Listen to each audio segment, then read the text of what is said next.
La Cour des comptes accuse Deogracia Mutombo, Albert Yuma et compagnie de détournement de 25,5 millions de dollars américains. La Cour des comptes a accusé plusieurs personnalités, dont Deogracia Mutombo Mwananyimbo, ancien gouverneur de la Banque centrale du Congo, BCC, et Albert Yuma, ancien président du conseil d'administration de la Gécamine, d'avoir détourné plus de 25 millions de dollars américains. Cette accusation fait suite à l'audit mené en 2021 par l'Inspection générale des finances, IGF, sur la gestion de la BCC pour la période allant de janvier 2018 à juin 2020. Le premier président de la Cour des comptes, Jimmy Manganga, a révélé ces faits lors d'une entrevue télévisée.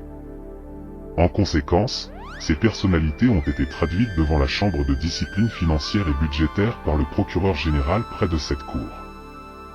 Il convient de mentionner que Deogracia Mutombo et l'ancien Premier ministre Matata Ponyo sont également poursuivis devant la Cour constitutionnelle pour un détournement présumé de 89 millions de dollars destinés à la construction du marché international de Kinshasa. L'opinion publique se souviendra qu'au courant de l'année 2021, l'Inspection générale des finances a conduit un audit sur la gestion de la Banque centrale du Congo. Cet audit a couvert la période allant du 1er janvier 2018 au 30 juin 2020. En date du 8 mars 2023, le rapport d'audit de l'Inspection générale des finances a été transmis à la Cour des comptes. Saisi du dossier en vertu de l'article 127 de la loi organique de la Cour des comptes, le procureur général près cette Cour a traduit devant la Chambre des disciplines budgétaires et financières M. Deogracias Mutombo, gouverneur de la Banque centrale du Congo au moment des faits. L'instruction menée par le magistrat instructeur a révélé des faits particulièrement graves, dont entre autres des fautes de gestion ayant occasionné des détournements d'un montant de 25 521 000 dollars au préjudice respectivement de la Gécamine pour 15 millions de dollars et du Trésor public pour 10 521 000 dollars. Compte tenu de la participation des uns et des autres, jusqu'au niveau actuel des enquêtes menées par le magistrat instructeur, des personnalités de la Banque centrale du Congo, de la Gécamine et de la Robank sont impliquées dans ce dossier. Il s'agit de Deogracias Mutombo, gouverneur de la Banque centrale du Congo au moment des faits, Albert Yuma Mulimbi, PCA de la Gécamine au moment des faits, Jacques Kamenga Chumwanga, DG AI de la Gécamine au moment de fait, Guy Okende Ngongo et Freddy Muganza Beya, tous deux directeurs à la Banque centrale du Congo au moment des faits, et Antoine Kiala Ndombele, directeur à la Robank au moment des faits. Saisi par le magistrat instructeur en ma qualité de premier président de la Cour des comptes, compte tenu de la gravité des faits et de la nécessité que les personnes mises en cause puissent se tenir à la disposition de la Cour des comptes jusqu'à la clôture du dossier, j'ai décidé d'actionner l'article 39 de la loi organique de la Cour des comptes en prenant les mesures ci-après. 1. Le directeur général de la DGM est requis d'interdire aux personnes concernées toute sortie du territoire national jusqu'à nouvel ordre. 2. Les banques commerciales, quant à elles, sont requises de bloquer les comptes des personnes concernées jusqu'à nouvel ordre. L'instruction ouverte dans ces dossiers suit son cours. Des années 90, vous connaissiez la situation politique et sécuritaire du pays. L'État était financièrement exsangue et les entreprises minières aussi du pays étaient techniquement à bout de souffle parce que durant les décennies antérieures, l'État actionnaire, par une certaine boulimie, leur avait privé de ses fonds pour réinvestir, se développer. Et puis elles avaient été toutes contraintes de contribuer aux efforts de guerre d'une façon ou d'une autre. Alors qui sont ces partenaires multilatéraux? Alors, c'est le FMI, c'est la Banque mondiale. Qui décide de céder vos richesses à des entreprises? Qui conseillent, qui vous disent, vous, État congolais, vous n'avez plus les moyens financiers de maintenir et de développer vos actifs miniers. Nous vous conseillons gentiment. Oui, on sait comment on conseille. Voilà, de céder ça à des partenaires techniques et financiers internationaux qui sont spécialisés et qui ont les moyens et ils vont développer ça à votre place. C'est l'erreur fatale qu'on a faite, qu'on ne devrait jamais faire dans nos pays africains. Donc aujourd'hui, à qui appartiennent ces mines-là? Quelles sont ces entreprises qui détiennent finalement la plus importante richesse de ce pays? Quand on dit que la RDC a exporté plus de 1 million de tonnes de cuivre et près de 100 000 tonnes de cobalt, c'est 5 ou 6 entreprises étrangères dans lesquelles, malheureusement, l'entreprise de l'État Gécamine n'est qu'un actionnaire minoritaire qui n'a quasiment rien à dire. Ah bon? Et donc aujourd'hui, qu'est-ce qui se passe? C'est que quand l'État était seul avec son entreprise Gécamine, seul dans le secteur minier, produisait près de 500 000 tonnes par an, et la Gécamine subvenait à près de 70% à tous les besoins budgétaires de l'État. Mais aujourd'hui, avec plus d'1 million de tonnes exportées, ces entreprises ne contribuent même pas à 17% aux revenus de l'État. Pendant 15 ans, 20 ans, alors que nous avions promis des dividendes pour la Gécamine, des impôts pour l'État pour nous reconstruire, rien n'est venu. Vous savez pourquoi? Parce que ces entreprises, elles ont pris nos gisements, elles sont allées les donner en garantie à des banques étrangères et elles ont emprunté. Au lieu d'amener des capitaux qu'on nous avait promis, c'est des prêts qu'on nous a amenés à des taux qui dépassaient 10% alors que nous savons qu'ils les avaient à 2 ou 3%. Dont les entreprises à qui on a donné les concessions sont allées gager les mines du Congo. Auprès des banques. Et ont emprunté alors qu'elles devaient amener des capitaux. Elles ont amené plutôt des prêts. Des prêts à des taux d'intérêt. L'État ne peut rien contre ça. Qui sont ces entreprises? C'est TFM, c'est KCC, c'est Roachi, c'est Sicomine. Toutes des entreprises, si pas occidentales, chinoises aussi désormais. Donc ils tiennent les richesses du Congo aujourd'hui. Ils tiennent les richesses du Congo, d'où effectivement ce paradoxe que les richesses ne profitent pas aux Congolais, mais aux entreprises étrangères, aux filiales de ces entreprises étrangères, aux maisons mères qui commercialisent les productions. Est-ce que ces entreprises ne profitent pas du grand désordre politique qu'il y a dans ce pays depuis les indépendances? Oui et non. Il y a notre propre incapacité à gérer nos ressources nous-mêmes, à toujours penser qu'on est mieux conseillé par des idées qui viennent de l'extérieur. Mais c'est vrai aussi par une certaine gabégie de l'État, qui au moment où les revenus étaient là, on ne les a pas réinvestis. Mais ceci étant, on a pris des actions. En 2018, on a révisé contre l'avis de toutes ces entreprises minières. Je dis bien contre, avec une opposition farouche, on a révisé le code minier de 2002 qui était trop avantageux et qui donnait tous ces avantages dont je vous parle. Rembourser d'abord les investissements, faire de l'amortissement accéléré, c'est tout ça qu'on a changé en 2018. Le monde entier est dans un réel besoin de cobalt pour la construction de nos téléphones portables, pour les véhicules électriques, bref, pour l'ensemble des batteries que l'on utilise de plus en plus. Et on découvre que, là aussi, le cobalt n'appartient pas au Congo.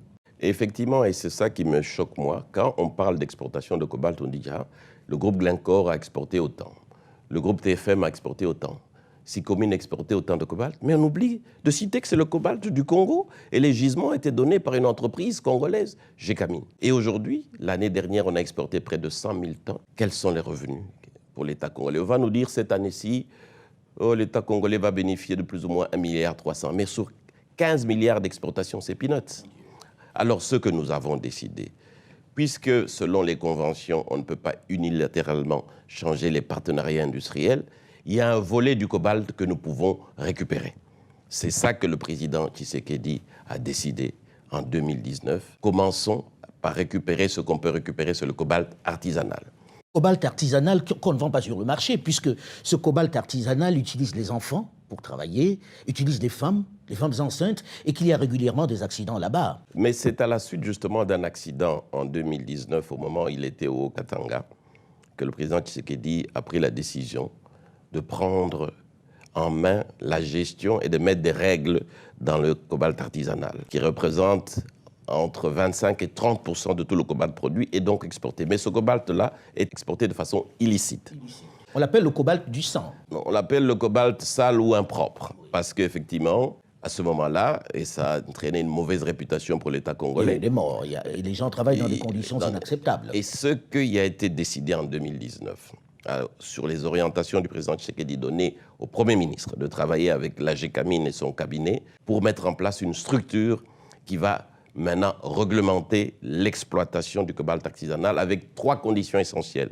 Interdiction du travail des enfants, interdiction du travail des femmes enceintes ou des femmes mineures, exigence de préparer le site sur lequel les mineurs artisanaux vont travailler et sécurisation de ces travailleurs artisanaux en leur donnant les équipements de protection. C'est l'objet de la création de l'entreprise générale du cobalt. C'est bien ça l'objet de la création de cette entreprise. Qui possède cette entreprise? Parce que j'ai vu qu'il y avait aussi Trafigura. Est-ce qu'on n'est pas en train de prendre à Paul pour donner à Pierre, finalement? Non, c'est justement, on ne va pas faire la même erreur de ces partenariats industriels sur lesquels je reviendrai peut-être et dont on se plaint. Non. Entreprise générale du cobalt est une filiale à 95% de Gécamine et à 5% du gouvernement à travers le ministère du portefeuille. Trafigura n'est qu'un partenaire financier et commercial.